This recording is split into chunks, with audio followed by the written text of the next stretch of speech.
बिस्मिल्लाहिर्रहमानिर्रहीम। मेरे प्यारे दोस्तों, अज़ीज़ों, बहन भाइयों, अस्सलामु अलैकुम।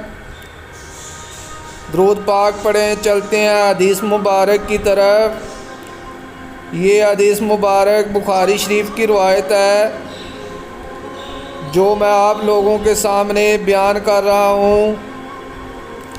हदीस को आखिर तक लाजमी सुनिए, शायद आपका बिगड़ा हुआ काम बन जाए। मैंने रसूल अल्लाह सल्लल्लाहु अलैहि वसल्लम से सुना कि आपने फरमाया कि यमन फतह होगा तो कुछ लोग अपनी सवारियों को दौड़ाते हुए लाएंगे और अपने घर वालों को और इनको जो इनकी बात मान जाएं गे सवार करके मदीना से वापस यमन को ले जाएंगे। काश इन्हें मालूम होता कि मदीना ही इनके लिए बेहतर था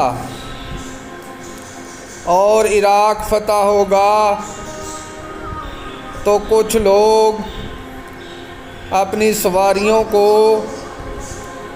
तेज़ दौड़ाते हुए लाएंगे और अपने घर वालों को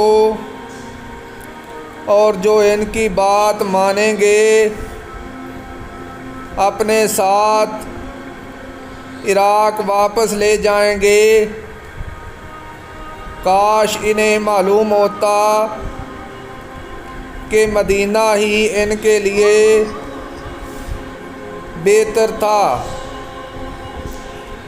मेरे प्यारे दोस्तों, अगर आप हदीस मुबारक सुनना पसंद करते हैं तो इस तरह की मज़ीद हदीस के लिए चैनल को सब्सक्राइब कर लें।